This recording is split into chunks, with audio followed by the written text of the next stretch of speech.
저는 이곳 쉼터에 중독, 악습 이런 문제로 오게 되었습니다. 그렇게 악습에 빠지게 되기까지의 저의 인생 얘기를 먼저 해보자면, 이제 초등학생 때는 게임하는 거를 되게 좋아했어요. 그리고 제가 2002년 1월생이라 학교를 1년 일찍 들어갔어요. 그래서 이제 그 동급생 친구들이 좀 무시하는 그런 게 있었거든요. 그래서 한 살 어리다고 좀 무시하는 그런 게 되게 싫었던 것 같아요. 이렇게 초등학교 졸업하고 중학교 1학년을 한 달 다니다가 이제 필리핀에 영어 공부를 하러 갔어요. 그리고 1년 공부하고 다시 돌아와서, 그래서 다시 중학교 1학년으로 한 학년 꿇어서 복학을 하게 된 거죠. 사실은 2002년 1월생이니까 같은 나이 동급생인데 초기에 해명을 빨리 못했어요. 그래서 이제 얼떨결에 2001년생이 돼버려가지고 다른 애들이 다 형, 오빠 이렇게 부르게 된 거죠. 근데 그러다가 이제 친구 한 명이 제가 2002년생인 걸 알게 됐어요. 그래서 이제 알게 되니까 그 친구 태도가 이게 변하는 거예요. 되게 적대적이 되고 미워하고 무시하고, 다른 애들 다 나 한 살 많다고 알고 있는데 걔네들도 내가 원래는 같은 나이라는 거 알게 되면 똑같이 나한테 이렇게 대하겠구나. 그러니까 움츠러들고 숨게 되고 두렵고 그렇게 됐던 것 같아요. 그래서 그래도 나름 친구들이랑 즐겁게 잘 지냈는데 이 마음 한편에는 항상 스트레스가 있고 또 불안했던 것 같아요. 그러다 보니까 이제 원래도 게임하는 거를 좋아했는데 그런 문제로 좀 더 이제 스트레스를 풀려고 게임을 좀 많이 찾게 됐던 것 같기도 해요. 근데 이제 집에서는 또 엄마가 안 시켜주니까, 초등학생 때는 일주일에 토요일에 30분만 시켜줬거든요, 게임을. 그러니까 어, 집에서 안 시켜주는 거예요. 학교 끝나면 바로 집에 와야 되고. 네, 그러던 중에 이제 중학교 1학년 때 또 게임 시켜달라고 그러는데 안 시켜줘가지고 열받아가지고 홧김에 집을 나갔어요. 이제 집 근처에 있는 PC방을 가면은 금방 잡혀가지고 집에 올 것 같으니까 이제 서울에 있는 PC방으로 멀리 도망을 갔어요. 그래서 이제 한 오후쯤에 나갔는데 이제 밥도 안 먹고 하루 종일 밤 10시까지 게임만 하다가, 이제 또 10시가 되면 청소년들은 나가야 돼요. 저녁에는 게임을 못해서. 그렇게 되면 안 되니까 또 성인인 척 아이디 만들고 성인석 자리로 가서 모자 푹 눌러쓰고 그냥 성인인 척 게임을 한 거죠. 네. 그러고 이제 아침에 돼가지고 뭐 집에선 난리가 났겠죠. 얘가 사라졌으니까. 그래서 아침에 이제 게임 메신저로 형한테 연락이 오더라고요. 너 거기 PC방 있는 거 다 안다고. 지금 거기 그 경찰 가고 있으니까 큰일 나기 싫으면 빨리 집에 돌아오라는 거예요. 그래서 큰일 났다 싶어가지고 빨리 버스 타고 집으로 갔죠. 그래서 이제 혼날 줄 알았는데 엄마 아빠가 둘 다 이제 우시더라고요. 그래서 앞으로 그렇게 집 나가고 하면 안 되겠다 이제 그렇게 생각을 했어요. 근데 뭐 그렇게 시간이 지나도 게임은 여전히 많이 안 시켜주더라고요. 그래서 그 집에서 학교 끝나고 오면 형하고 저랑 핸드폰만 하니까 저녁 8시쯤 되면 그 와이파이 공유기를 빼서 이제 안방으로 엄마 아빠가 들고 가는 거예요. 게임 못하게 하려고. 그러면 또 게임은 하고 싶고 못하니까 이제 방법을 찾아야 되잖아요. 그러니까 뭐 어떻게든 방법을 찾게 되더라고요. 그래서 처음에는 그 안방에 있는 공유기 가지러 그 안방에 몰래 살금살금 기어가서 그걸 탁 꺼내려고 하는데 엄마가 밤귀가 밝아가지고 바로 탁 눈치채더라고요. 그러고 또 혼나고. 그러니까 그런 계획이 또 실패하니까 또 다른 계획을 찾아서 그 예전에 쓰던 와이파이 공유기가 있었는데 그걸 또 어떻게 또 아이디어가 생각이 나더라고요. 그래서 그거 가지고 또 해보니까 뒤져서 찾아서 해보니까 또 되는 거예요. 그러니까 이제 엄마 아빠 8시쯤에 그 공유기 빼가서 이제 안방에 가져가려 하면 형이랑 저랑 이제 연기를 하는 거예요. 아, 가져가지 마세요. 이러면서 연기를 하는데 이제 속으로는 웃고 있는 거죠. 방법이 어차피 있으니까 좀 연기를 해줘야 엄마 아빠도 안심을 하잖아요. 얘들이 포기했구나 이렇게. 네, 그러니까 네, 그렇게 게임하고 또 공유기가 또 언제 망가져가지고 안 돼서 또 노트북에다가 랜선을 꼽아서 인터넷을 유선으로 연결해서 또 노트북으로 와이파이를 만들 수가 있더라고요. 그래서 그걸로 또 만들어가지고 형이랑 저랑 네, 그거 가지고 또 게임을 했어요. 그렇게 새벽에 잠 안 자고 게임한 적도 되게 많았고. 근데 이제 그때까지는 이제 중독은 아니었어요. 이제 게임 하다가 못하게 된다고 해서 막 금단 현상이 생기고 또 그런 것도 아니었고 그냥 핸드폰 없어도 잘 지낼 수 있었거든요. 근데 폰이랑 컴퓨터랑 있으면 이게 유혹이 되니까 그게 재밌으니까 하게 되더라고요. 아마 그러면서 이제 제 전두엽이 많이 망가졌겠죠, 그때. 그러다가 이제 중학교 2학년 때쯤에 그 친구가 알려줘가지고 그 음란물도 처음 보고 그래가지고 그 후로도 이제 조금씩 보게 됐어요. 그렇게 중학생 졸업하고 고등학교 1학년에 처음 들어가서 내가 미래에 하고 싶은 것도 딱히 없고 동기부여도 없고 성격도 게으르고 하니까 옆에 유혹되는 것이 생기면 바로 유혹에 쉽게 빠지더라고요. 공부를 해야 되는데 이제 옆에 스마트폰 있으면 그 스마트폰 가지고 게임하고 뭐 유튜브 보고 또 학원 가서 공부해야 되는데 친구들이랑 학원 빼먹고 또 PC방 가서 게임하고 그렇게 그런 하루하루를 반복하다가 그러고 이제 고등학교 1학년 겨울방학 때쯤에 이 스포츠 토토라고 빠졌어요. 이게 스포츠 토토가 쉽게 말하면 도박인데 어떤 스포츠 경기가 있으면 그 결과를 예측해서 그 예측해서 맞추면 또 돈이 이렇게 따발로 이렇게 들어오는 거예요. 그래서 그걸 친구 권유로 한두 번 해가지고 돈 맛을 보니까 이게 재밌더라고요. 그러니까 그 해야 되는 공부는 안 하고 이제 어떤 뭐 스포츠 경기가 있으면 죄다 일단 걸고 보는 거예요.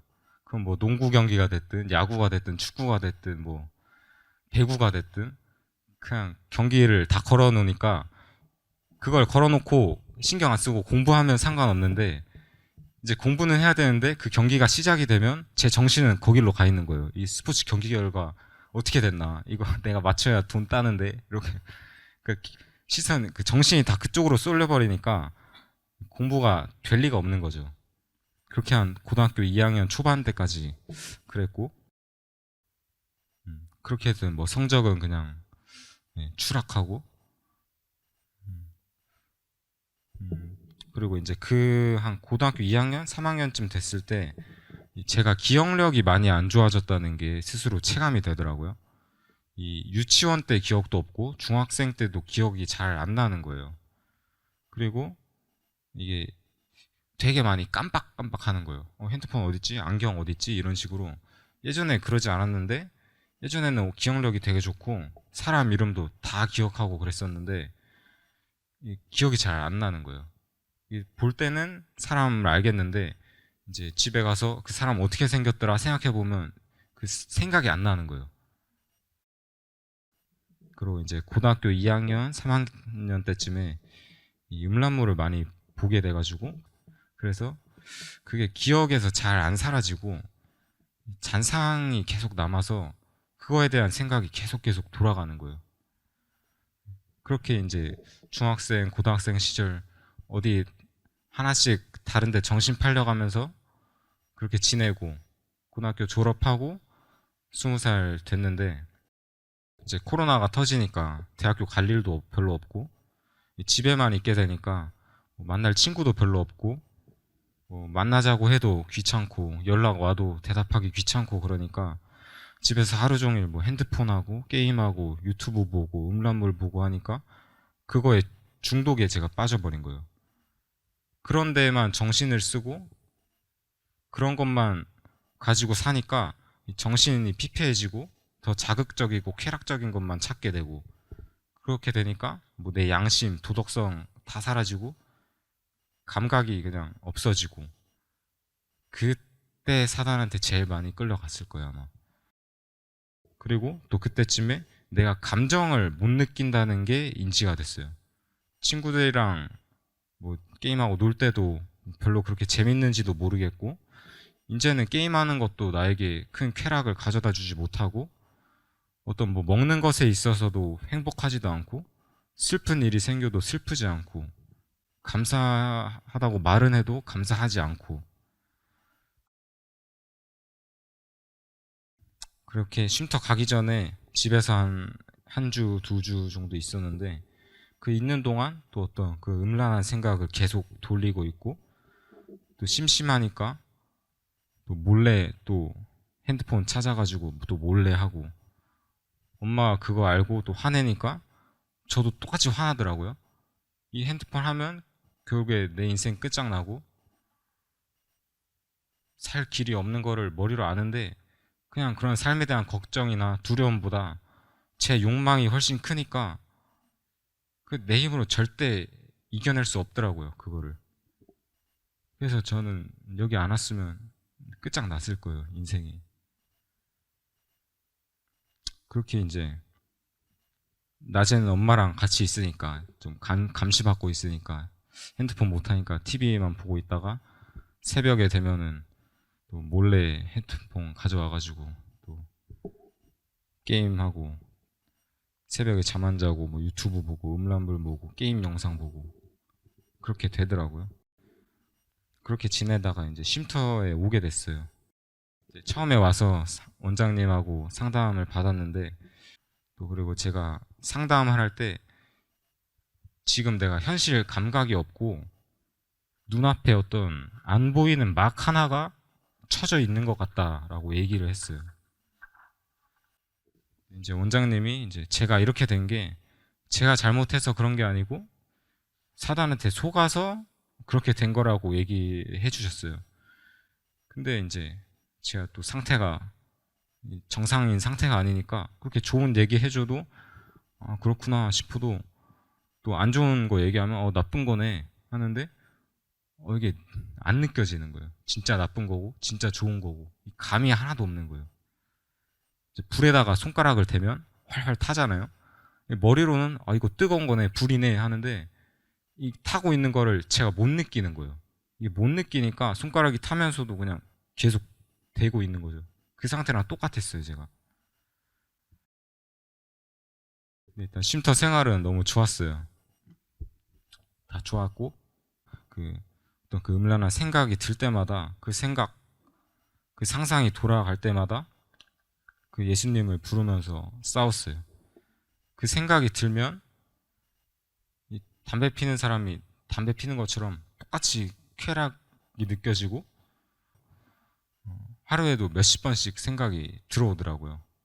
그 생각이 한번 들어오면 이미지로 잔상이 계속 남아 있어서 그 잔상이 남아 있는 시간도 되게 길게 갔어요.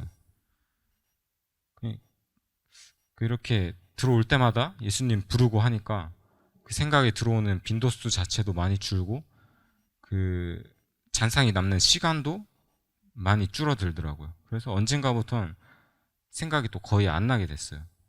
그래서 하루에 한두 번 정도 들어오고, 그렇게 평소에 살 때 그 생각 안 하려고 해결을 하니까 이번엔 또 꿈으로 또 생각을 그렇게 넣어주더라고요. 그것도 생각 안 하려고 노력해서 잊어버리고, 그렇게 하다 보니까 언젠가부터 싹 잊고 살게 되더라고요. 그렇게 싸우다가 이제 최근에 밖에 나갔다 올 일이 생겨가지고 나갔다 왔는데, 그 상황이 현실에서 딱 닥쳤을 때 나에게 별로 유혹으로 다가오지 않더라고요. 그게.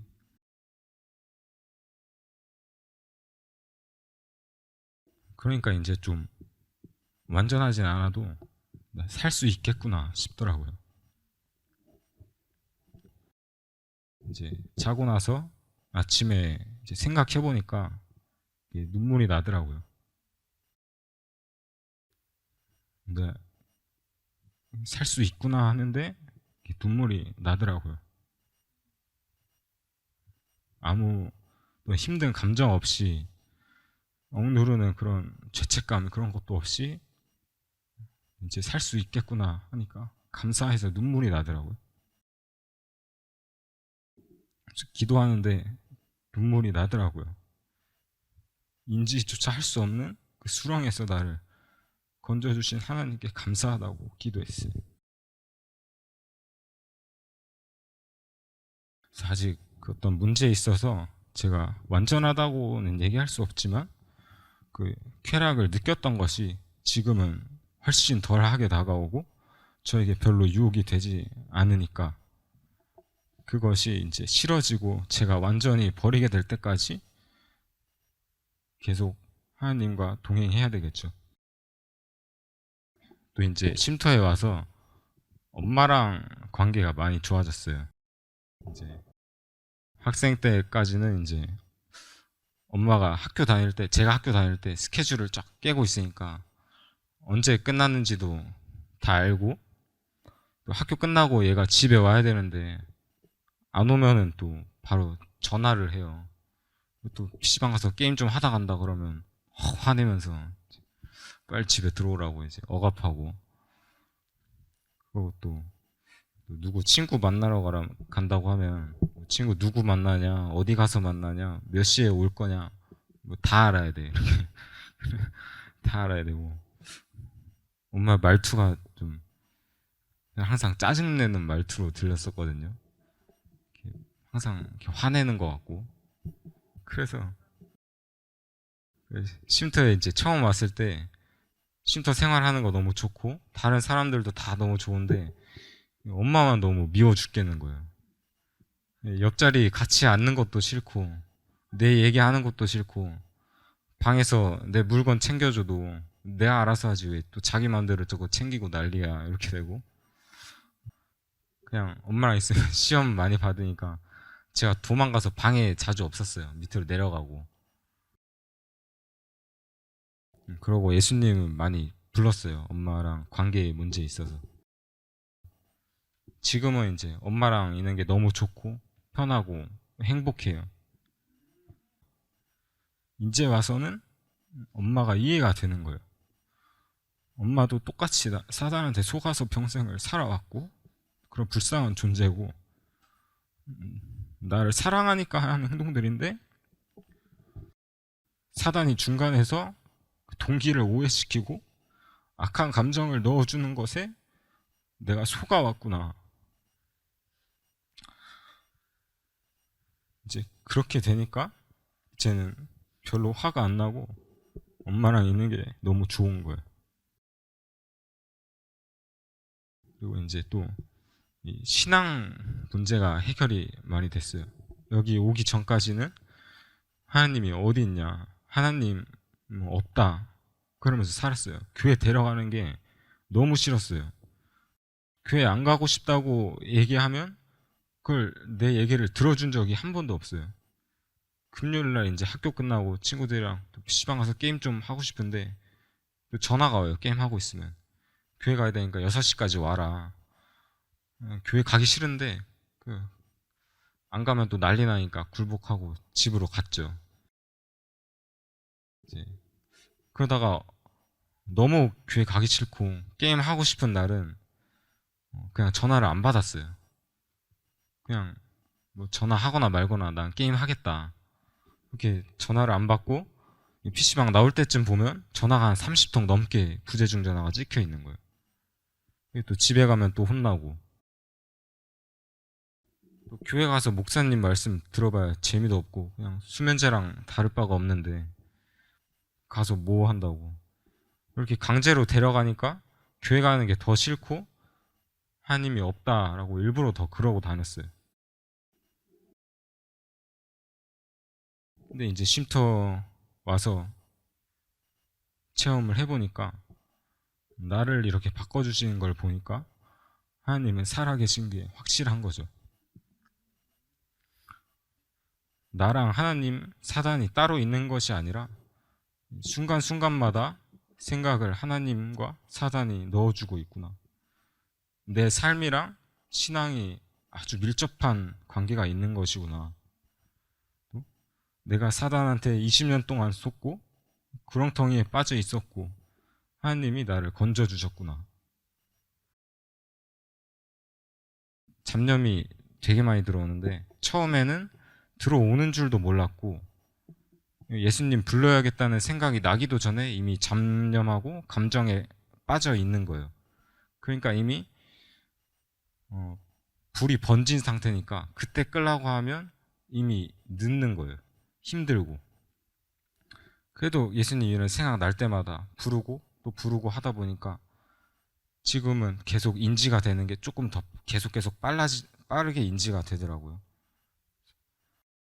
그래서 그 시험이 잡념과 감정이 바로 들어올 때 인지가 되니까 금방 끌 수 있게 되고, 시험이 오는 건 여전히 힘들지만 예전하고 비교해 보면 확실히 편해지고 감정에 쉽게 빠지지 않게 되고, 또 그렇게 가면서 알게 된 거는 내가 어떤 다른 사람이 열받게 해서 화내고 질투하고 시기하고 교만하고 이 모든 게 결국엔 내 자아가 살아있어서 내 자아를 채우려고 하니까 그런 감정으로부터 힘든 것이구나. 내가 그냥 팍 죽어버리면 누가 나한테 뭐라 하든 비난에는 귀머거리가 되고 조소랑 모욕에는 소경이 될 수 있겠구나. 그렇게 반푼이처럼 살아갈 수 있으면 얼마나 편하게 될까. 그렇게 또 생각도 하게 되더라고요. 지금은 또 스스로 성경도 읽고 있고 그러고 있습니다. 저처럼 이렇게 악습에 빠진 사람도 많은데 왜 나만 하나님께서 구해주셨을까? 자신은 없지만 하나님이 나를 쓰시겠다면 기꺼이 따르겠다고 생각하고 있습니다. 저를 인지조차 할 수 없는 그런 구렁텅이에서 건져주신 하나님께 감사합니다.